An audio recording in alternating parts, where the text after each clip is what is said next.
how I got myself into a bad financial situation and end up having to file for bankruptcy. And I'm gonna let you know what led me to know that I had to file for bankruptcy. Okay, so basically, what led me to actually getting to a point where as though I had to file for bankruptcy, I'm gonna give you the beginning, how I end up knowing.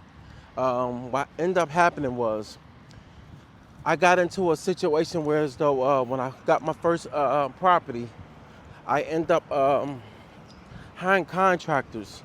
And the crazy part about it is going through contractors can be detrimental to your pocket, especially when you have contractors and you never worked with contractors before.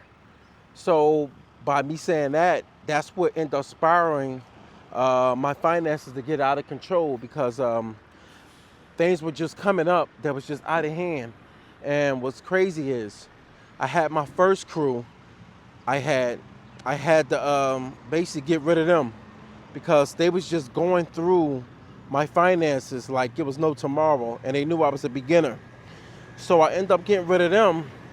Had another crew that was actually like family. Now, mind you, didn't do me dirty, but what happened is the people that he hired actually was doing me dirty, and I happened to do a pop-up and realized that they was not at the house doing the renovation when they were supposed to have been there doing the renovation. So, make a long story short, I ended up noticing that that means that they were just getting paid to do nothing.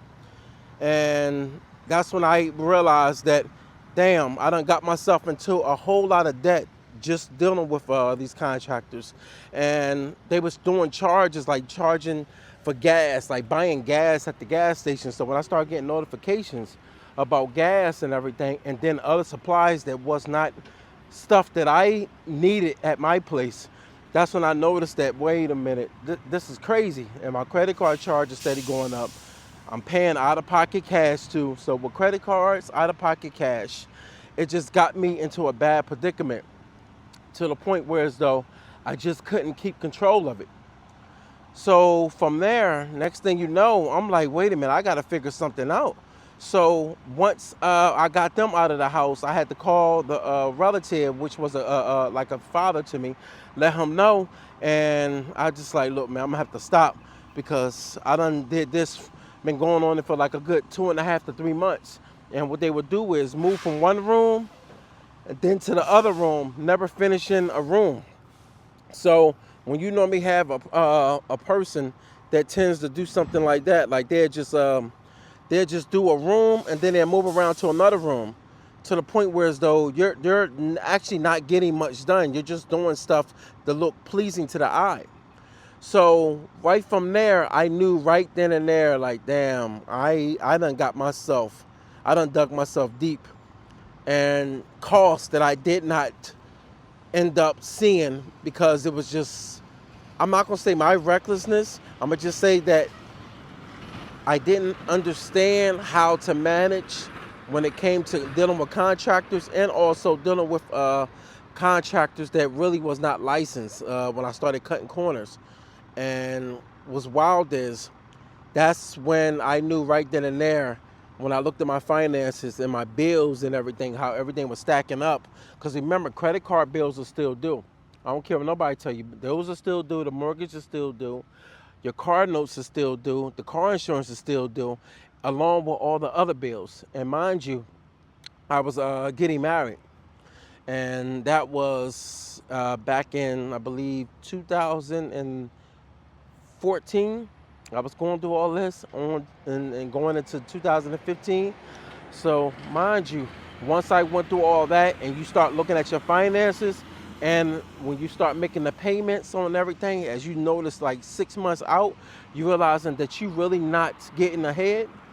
And then mind you, I also had two vehicles. And out of the two vehicles, my my car ended up going down. Now, mind you, out of the vehicles I have, my car went down, and that was my daily driver, my daily driver. But the problem with that is that daily driver that I had was actually my car that I had a car note on.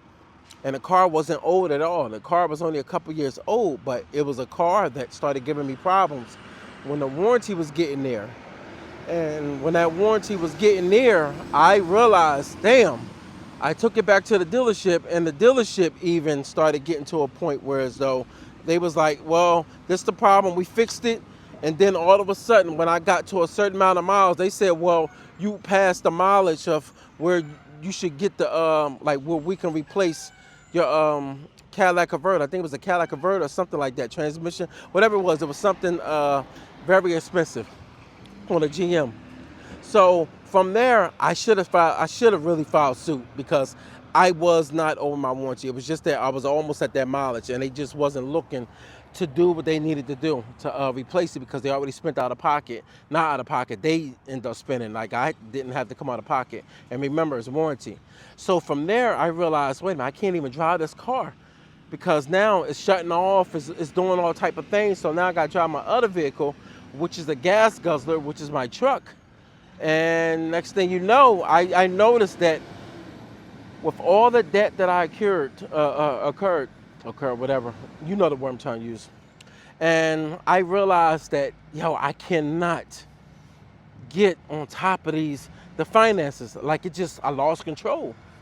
And it's my fault, of course, but with anything in life, you're going to have some fails. You're going to have some ups and downs, and sometimes those downs end up teaching you. So what end up happening is I end up having to say, yo, man, forget this car note. I can't pay for a car that I can't drive, and I can't even get it fixed.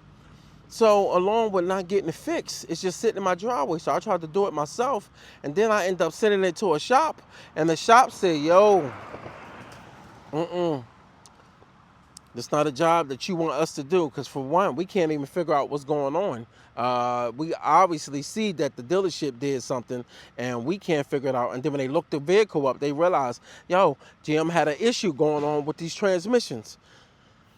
I had to literally let the bank know. I didn't let them know. I just stopped paying the note. I was like, yo, forget this. Then I realized, like, man, damn, I got a car note due. I'm paying my credit cards. And what ended up happening is I started looking at everything, and I'm like, yo, I am not going to be able to get ahead. I'm not. I'm swimming in debt. And my renovation still ain't done. It's almost done, but it still ain't done. So, mind you, I had to step out and start looking around to see if I could find somebody that knew how to do the finish off the little bit of the ends of the renovation while I was at work because I didn't have the time. Or should I say, I thought I didn't have the time because I didn't know what I was doing. You know, and with anything, if you don't know what you're doing, you're clueless. And a lot of times we don't really put our mind to use, our brain to use, and say, yo, let me try to figure certain things out. Let me try to learn things. Didn't know anything about electrical work. I got charged up. Just the kitchen, I had redone the kitchen done. Just wiring, just electrical. Right away, I got hit with $850 just for, I think, 5 sockets in the kitchen. 5. I knew right then and there, yo, I'm not gonna be able to continue this. So so from that point on, that's when I started looking at everything, and I said, what are my options? And all of a sudden, something hit me one day and said, yo, you are stressing.